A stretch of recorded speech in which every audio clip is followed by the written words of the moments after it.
Well, since we're on heels, we can talk about heels. So there's a new show called Heels Heels on Stars. on Stars. Yeah. And it's about pro wrestling. Pro wrestling, yeah. Stephen Amell is going back. He's a huge wrestling fan. Really good friends with Cody Rhodes. He did his SummerSlam match that time, right? When Green Arrow was at its peak. Yeah. Did he wrestle against Stardust? Wait, now, who is Stephen Amell? Stephen Amell is the actor who played the Green Arrow, and now he's like the star of this show. I didn't realize that. He was the Green Arrow on the Yeah. CW. Mm-hmm. Yeah, that was him. The creator of the main anchor of the Of he- CW sort of DC universe. Yeah, exactly. He was their Batman. But he is the main character in this, and being a huge wrestling fan, because obviously he was, being friends with Cody and actually having a few matches. He has some matches under his belt. It was a natural transition for him to pull this together, and perfect timing that episode 3 is coming up, and it has CM Punk in there as a heel pro wrestler named Ricky Rabies. Okay, Ricky Rabies. Ricky Rabies, but so far, it's a good show. It's solid. As far as like from someone that's in the business, when they talk about the business, it's a little bit too on the nose for me.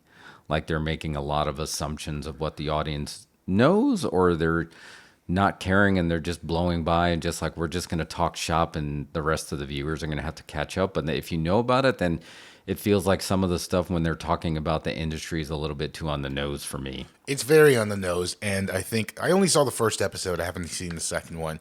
And let me just tell you, coming in to watch it, I aggressively did not want to like it. Yeah.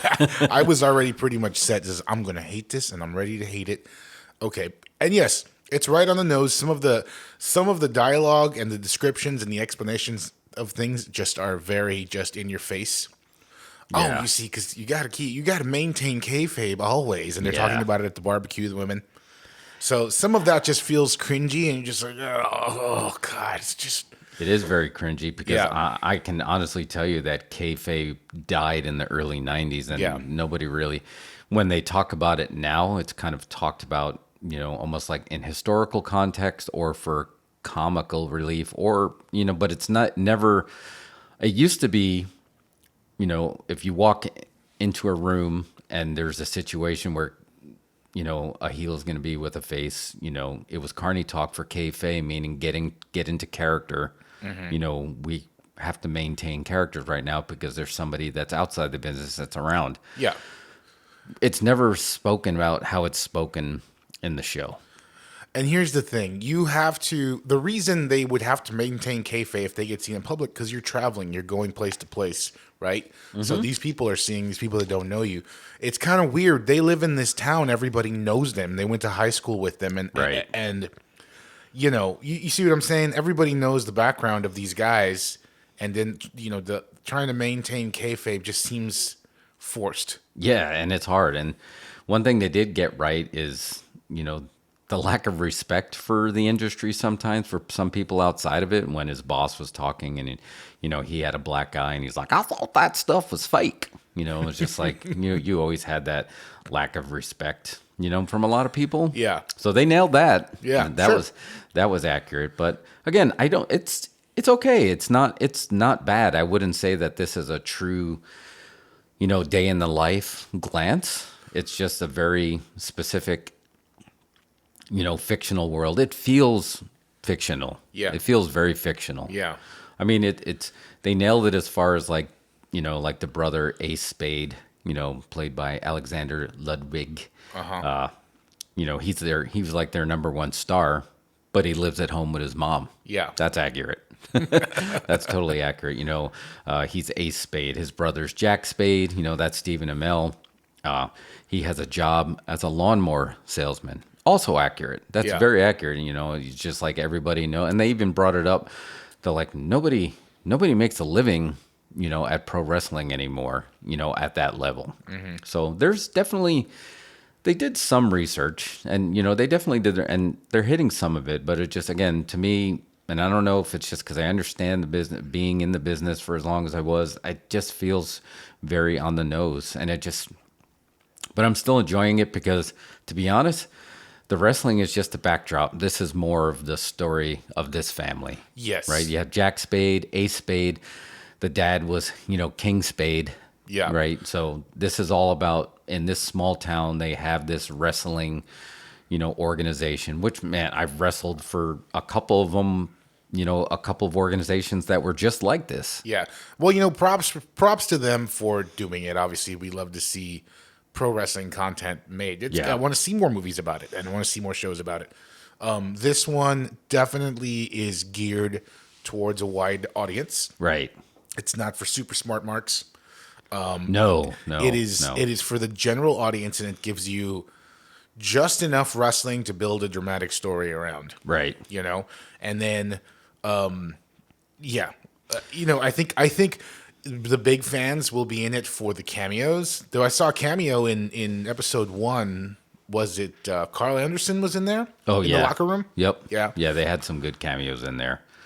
But again, this is to wrestling what Animal Kingdom is to surfing, right? There's not that much surfing in Animal Kingdom. It's more about the family. Yeah. Right. So this is what I think this show is going to be more about, the family and the peripherals in it, and not necessarily all about what's going on in the ring. Yeah.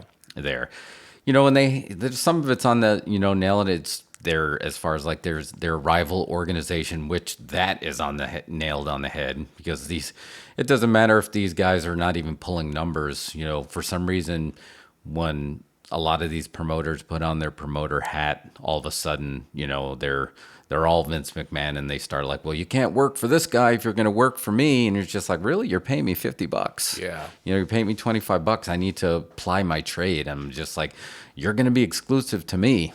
Yeah. And that a lot of that times I was just like, I've dealt with that bullshit. And that's accurate. They got somebody that's out of a Florida organization that's kind of like doing some garbage wrestling with like, barbed wire and, the exploding light bulbs, all the stuff we covered here. That crazy death match. Yeah, the death wrestling match. they do in the city.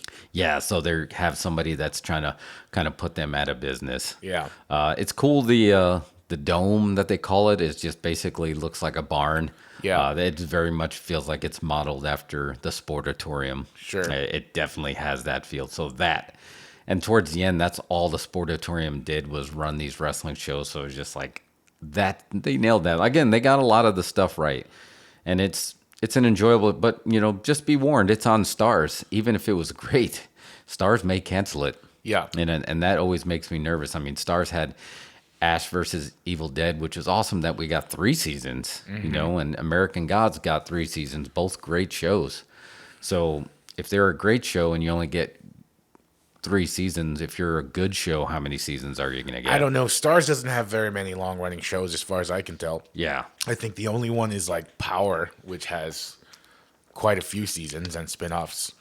Yeah, and with these streaming services, you don't know what their ratings and what they base on, how they're going to keep it or not keep it. But yeah, if you're a fan of Stephen Amell, I mean, he was an incredible athlete. Yeah. He really is. A lot of his stuff that he did in the ring with Cody, back in his WWE. Has he done anything with AEW yet?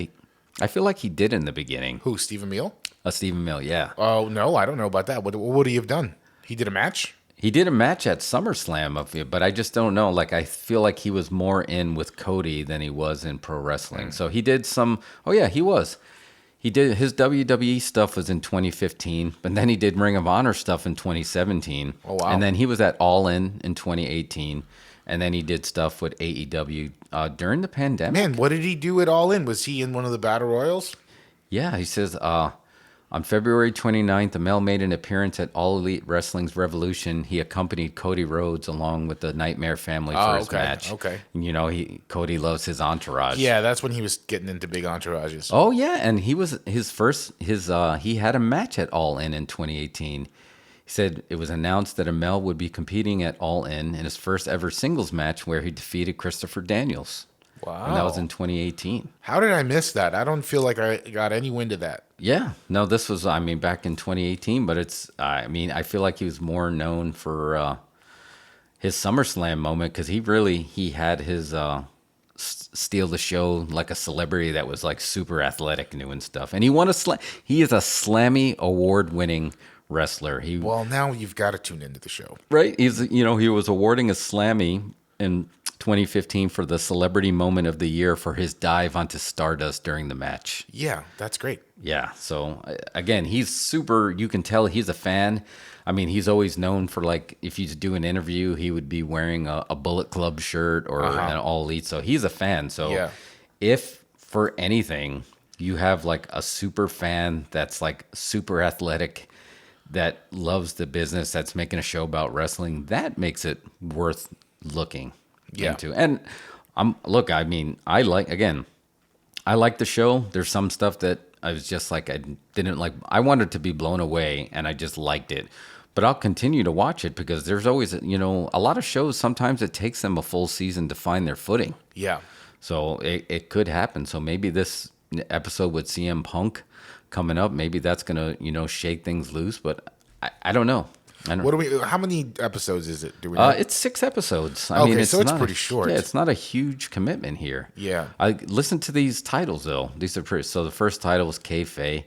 Then you have Dusty Finish, Cheap Heat, Cutting Promos, Swerve, and then House Show.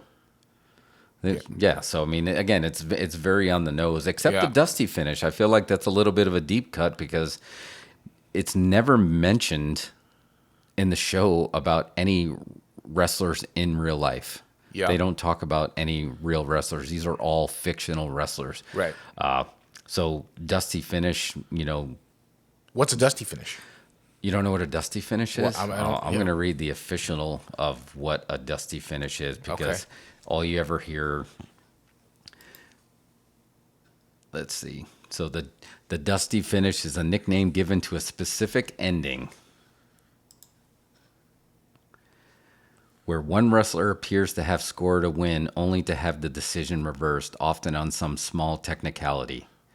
Although Eddie Graham out of Florida is usually credited with inventing the finish, it's named after Dusty because Rhodes was famous for invoking the finish in his own matches when he was a wrestler. So I'm trying to think of the latest. Daniel Bryan had a huge Dusty Finish when he won although he actually did win the title, and then Randy Orton cashed in that SummerSlam. I feel like that was the biggest Dusty Finish that we've seen in a while. Okay. Yeah, so it makes it look like they're going to win. They did it to Lex Luger a lot. Like Lex. No, I can recall seeing it several times now that I didn't know that was the official name. Yeah, so I'm trying to figure out, like, in the show context why it was do that. Because, he basically. That was episode 2? Yeah, but in the first episode, and one thing they got right, too, is just, like, they have a scout, and they just refer to it as New York, which, when you're in the business, even back then, you never referred to it as working for WWE or working for Vince. You always called it working for New York, right? And then if you're working for WCW, you were working for Atlanta. So by calling it working, so they have the big scout from New York. So you're just presuming that this guy is coming from WWE without calling it WWE. Yeah. Well, here's the thing. I find this is my nitpick about the show, and I'll just say it's a fine drama. I think probably you could watch it with your girlfriend, your wife, and have a good time watching it. But I would be way more interested in what's going on in the city. Yeah. Like I would like to see the guy in the first episode. He might be getting the call up or whatever from the city. I would like to see him go and see how that plays out. Oh yeah. I would like to see that story. Well, what we're finding, and we find this in the real world too, right? Is just like it's to the point now in this day and age, it's more interesting what's really happening versus what's scripted happening. The real stuff usually gets people compelled. But I know I see exactly what you're saying. There might be a little bit more appeal to that. There was almost a show that The Rock got greenlit that was going to go back into the 70s territory days. Just like territory wrestling. And I don't remember if it's going to be in New York or out of California, but what it was like was, dude, I mean, wrestling back in those days, that was mafia. That was like mafia mentality. Yeah. It was run like the mob. I mean, it's pretty well known that in Japan too, it's basically run Yakuza run, right? Yeah. I mean, it was run like that. I don't know if that's true anymore, but so there would be some interesting to get really into some of the deeper cuts like this. But you're absolutely right. You can sit down and watch this with somebody who's not even a wrestling fan, Yeah. or has any idea of wrestling, and you'll enjoy the show. Well, I would like to see like some of the stories you've told me in the past play out. The living on the road stories, and how you're surviving, and how you're feeding yourself, and how you're just maintaining to pursue this, pursue this thing you want to do. Yeah. That just seems really interesting to me. I think setting it out in the country was a call. I suppose, it's got a certain appeal to it, but I would have rather seen a more urban set story. You know? No, I agree. But yeah, and they only, like I said, it wasn't even clear that he had another job, I think, until late in the first episode when he went to sell his lawnmower jobs. And that one hit home for me for sure. Cause I mean, I remember wrestling, Sunday nights in the Valley, and then driving all night long home to Houston, and I'd get dropped off at a gas station right at 6 a.m. So I'd sleep all night in the car. And then the guy who I worked with, because I had a job at that time filling vending machines, with like Doritos and snacks and stuff, and he would literally meet me there. And then like I'd sleep in the car all night while someone drove, and then I'd go right to work with my gear bag. And they made fun of me one time because I didn't even have time to shower or change. So when I got out of the car, I was in, my my leather coat, my leather trench coat, and my bandana and my singlet. And they're like, but I still had like regular shoes on. And they're like, what the hell are you what are you wearing? I was like, I was just going to change in the car. Yeah. So, that one is definitely very appealing. That one hit home. Like, okay, yeah. If you love this, you're going to do other jobs until you can make enough money to survive on your own. Yeah. And this was back when there was no online, there was no Instagram, there was no internet. Like, I feel like, the crew these days, they can make a side hustle. They can sell their own gear. Like, if you made shirts, the only time you were going to sell and make gimmick money is when you went to a show. Yeah. And you just sell it out of your trunk. It's a beautiful time for that. And Matt Cardona is proving all the time how much you can do with it. They said he sold his ring gear from that death match. And made more money than he made on the match. Wow. That doesn't surprise me at all. And he can do that at any time. He doesn't have to wait during a show, because it was a big deal when the guys would buy a Polaroid camera, because during intermission, I'm going to go out there and make some money off Polaroids. So I'm going to take a Polaroid with someone and I'm going to sell it to them. Yeah. For just like, so, I mean, you can hustle now and make some money. Yeah. Where you couldn't back then. It was a little tougher. So that kind of relates that, being in the small town, maybe they didn't have that same hustle mentality. So, because it's weird, it feels a little, it's current, it's current time, but then they have some throwback ideas in it where I feel like they kind of should mix it. Because one minute they're, I can't afford to be a wrestler, and then another minute they're watching their, somebody else's matches on YouTube. Yeah. Right. Or it's just like, people are like, why aren't your matches on YouTube? It's just like, I can show you some of my older stuff. Do you have a VCR? It's just like, I need to plug this video camera into exactly. your TV. It's just like, I didn't even take the time to rip it to a DVD, much less digital. So a lot of it is going to just die on tape, but it is what it is. Right. Yeah. And, I guess I don't quite, what do? They have a YouTube channel, right? What is it called? What's the wrestling organization called in the show? Oh, it is called the Duffy. That's the family Duffy Wrestling League. DWL, the Duffy Wrestling League. Yep. Yeah. They have a YouTube page, but it just seems, I don't know. It seems weird and disconnected, given all the things at your fingertips to connect digitally with the world if you're putting on a wrestling show. Yeah. So again, I feel like they got a foot in both generations. Yeah. So again, but I don't, by all means, tune into the show and just watch it, because anything that can get wrestling mainstream is going to be good for the business as a whole. Yeah. So just tune in, but it's just like, maybe just temper temper your expectations and just go in there and just kind of enjoy it for what it is. I would say if you and your significant other are looking for something to watch and they're not super wrestling fans, but they don't mind it that much. Yeah, that's they exactly could probably it. get into it, you know. Right. But This is your don't watch this after Raw. Yeah, exactly. This is definitely your date night meet in the middle show. Just like, well, you like wrestling? Well, you like family dramas? We got heels for you. Let's check it out. It's only 6 episodes. Yeah.